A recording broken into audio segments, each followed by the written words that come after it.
Good evening, my fellow exorcists, and welcome to the lair of the film Exorcist. Tonight, we will be taking a look at Star Wars The Old Republic, Annihilation.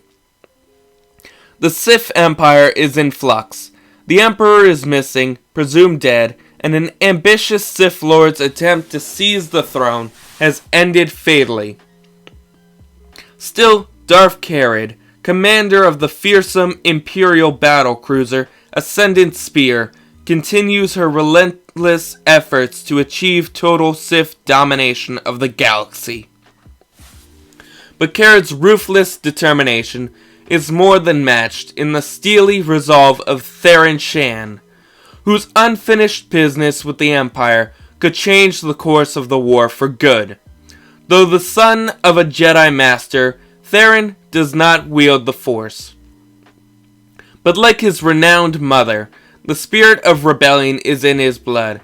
As a top covert agent for the Republic, he struck a crucial blow against the Empire by exposing and destroying a Sith superweapon arsenal, which makes him the ideal operative for the daring and dangerous mission to end the Ascendant Spear's reign of terror. Joined by hot-headed smuggler Tethith, with whom he has an inexplicable bond, and wise Jedi warrior Darth Revan's former master, Theron must match wits and weapons with a battle-tested crew of the most cold-blooded dark side disciples. But time is brutally short, and if they don't seize their one chance to succeed, they will surely have countless opportunities to die. Now, before we move on to my opinion, I'd like to just announce that this video is sponsored by Animal, so go buy yourself some amazing low-priced anime merch, including cute figurines to brighten up your collection, and every time you use the code FILM, you'll get 5% off your purchases, and you will be helping out the channel a lot. The story was actually pretty interesting, which shouldn't really be surprising since this story was written by the same person that wrote the book Revan, which follows Theron Shan, a descendant of Revan and Bastila Shan. Oh, and it turns out Satil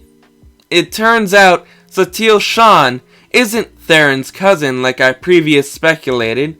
She's his mother, and the soldier we see fighting with her on Alderaan in that one cinematic trailer is actually his father, which kinda makes sense judging by how close they seem to be.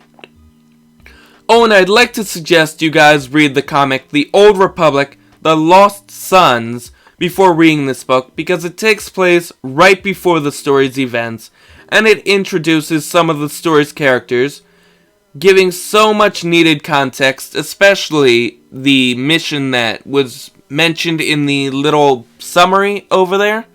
That's actually talking about the comic, because the comic is about, Theron destroying the superweapon arsenal. But anyway, I really enjoyed the space battles in this story, especially the battle over Duros, which raises the stakes pretty heavily and provides the familiar feeling we get when watching the trench run in A New Hope, while also providing us with a very interesting lightsaber battle between Darth Revan, her old master Darth, and Darth Revan's apprentices.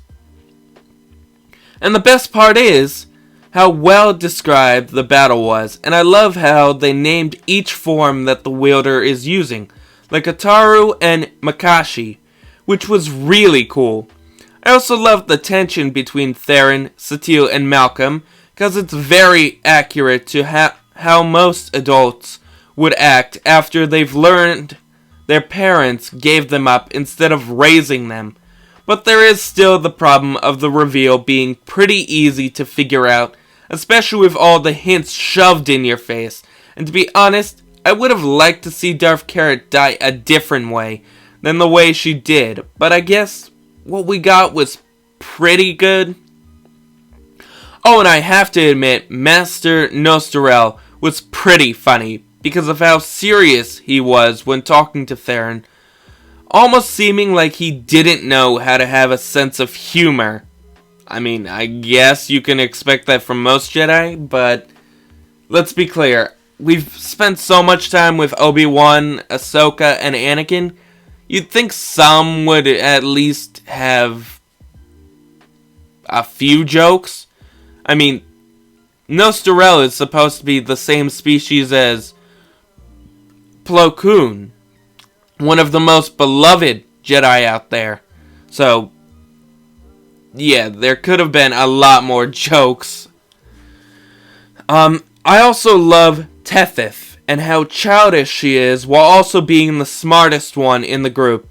And I can understand why she wants to be free of the Republic, because, I mean, like her, I can't ever see myself sitting at a desk for most of my life, filling out paperwork like her. Filling out paperwork. Like her, I want to spend my life making money the way I want to, no matter how dangerous it may be. It was also pretty funny when her tone suddenly changed during one scene, because honestly, I figured she was just unable to speak perfect basic, but it's really how she naturally sounds, and the tone change was just really great. I mean, she sounded like one of those snooty Imperial officers you'd hear in one of the Star Wars movies, like Episode 4 or Episode 6. But anyway, I felt that this book was really great way to end the Old Republic book series, but sadly, I'm also really disappointed that we didn't get more books with Theron. I mean, I love his character in the online game, but I feel like Revan, we should have received more material. But for now, I guess we'll just have to pray that Disney decides to bring these two great characters back to canon. Which, I mean, I think I heard recently that they may be thinking of remaking the Knights of the Old Republic games. So, we'll have to see how it goes.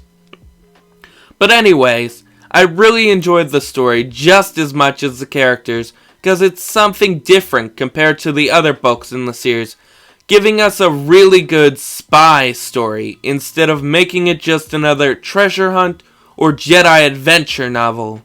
Instead, we get to see more from the perspective of a Republic agent and his contacts, and how most of Republic's plans do allow for some improv.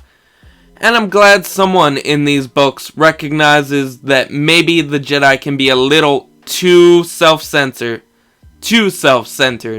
and preachy. But yeah, I'm giving this book a 9.5 out of 10 for the great characters, great story, but also the little annoyance I had with the way the villain dies in this story. So if you get the chance, please go read both The Old Republic, The Lost Sons, and Annihilation. And I promise you won't be disappointed. I mean, I definitely know I wasn't. So don't forget to like, comment, and subscribe, and click the little notification bell for more of our content. And may the Force be with you always.